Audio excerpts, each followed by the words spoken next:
TTV தினகரனுடன் பேச்சுவார்த்தை நடைபெறவில்லை என அதிமுக பொதுச் செயலாளர் இபிஎஸ் மறுப்பு தெரிவிக்கவில்லை. டிடிவி தினகரன் தொடர்பான கேள்விகளுக்கு கடந்த காலங்களில் மிகவும் காட்டமாக பதிலளித்து வந்த எடப்பாடி பழனிசாமி டிடிவி தினகரனுடன் பேச்சுவார்த்தை நடைபெறவில்லை என அதிமுக பொதுச் செயலாளர் இபிஎஸ் மறுப்பு தெரிவிக்கவில்லை.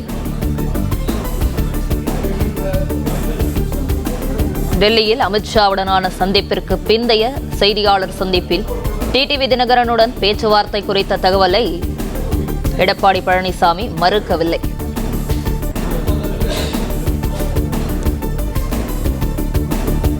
முன்னாள் முதலமைச்சர் ஓபிஎஸ்ஐ மீண்டும் அதிமுகவில் இணைக்க வாய்ப்பே இல்லை என்று எடப்பாடி பழனிசாமி செய்தியாளர் சந்திப்பில் தெரிவித்திருக்கிறார்.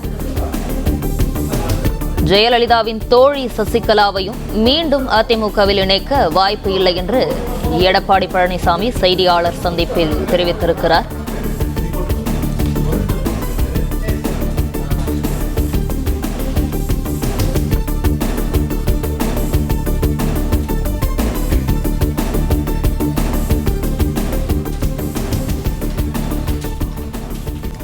சசிகலா அவர்கள் அதிமுகவில் மீண்டும் இணைவது குறித்து நீங்கள் ஏதாவது அப்படிப்பட்ட எண்ணம் அவங்க வந்தா நீங்க நாங்கள் இது குறித்து பல முறை ஊடகத்தின் பத்திரிகைகளை தெரிவிச்சிட்டேன். மீண்டும் மீண்டும் அதை கிளற வேண்டாம், அங்கே இடம் கிடையாது. அது சார் ஏன் போங்கல, அதெல்லாம் எங்கப்படி தனிப்பட்ட வரும். நாங்கள் இல்லைன்னா அதோட விட்டுருங்க. இல்ல பொதுவான ஒரு அதிமுக வலிமையா இருக்குது. இப்போ போல ஊடக நம்மளும் பத்திரிகை அது பில்டப் பண்ணி பெருசா போட்டுட்டு இருக்கிறீங்க. அனைத்து இந்திய அண்ணா திராவிட முன்னேற்ற கழகம் வலிமையா இருக்கின்ற காரணத்தினால தான் 2021 75 இடங்கள் நாங்கள் பெற்றோம். கூட்டணி வெறும் 2 லட்சம் ஓட்டுல, வெறும் 2 லட்சம் ஓட்டுல 43 தொகுதி இழந்துட்டோம். புரியுதுங்களா? பெரிய வித்தியாசம் எங்களுக்கு 3% வித்தியாசம் தான். டிடிவி தினகரனுடைய கட்சி உங்களுடைய அதிமுக பாஜக கூட்டணியில வருமா? அதாவது தான் நான் சொல்றேங்களே, இது ஏசியமாக சொல்வதற்கு எதுவும் இல்லை. சில கட்சிகள் எங்களோட வரும், பேச்சுவார்த்தை நடத்திட்டு இருக்காங்க. அதெல்லாம் வெளிப்படையாக பேச முடியாது.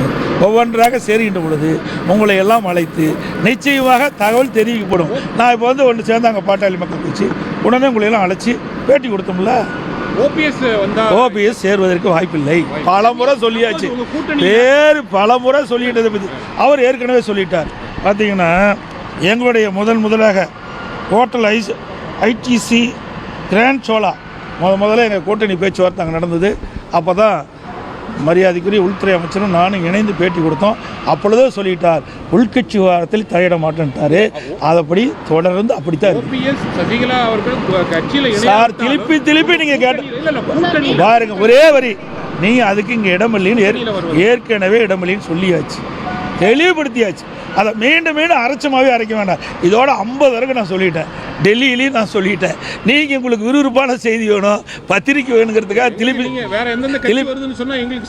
சார் அதை எப்படி வெளிப்படையாக சொல்ல முடியாது சார். நாங்கள் சேர்ந்த உடனே உங்களுக்கு தகவல் கொடுக்க போகிறோம். அதில் அரசியல் கட்சி என்பது ரகசியமாக தான் அரசியல் கட்சிக்கு அதுக்குன்னு ஒரு அந்தஸ்து உண்டு. புரியுதுங்களா? அது பேச்சுவார்த்தை நடந்துகிட்டு இருக்குது. பிளே ஸ்டோர் மற்றும் ஆப் ஸ்டோரில் இருந்து பாலிமர் செயலியை QR கோடு மூலம் பதிவிறக்கம் செய்யுங்கள். செய்திகளை உடனுக்குடன் பெறுங்கள்.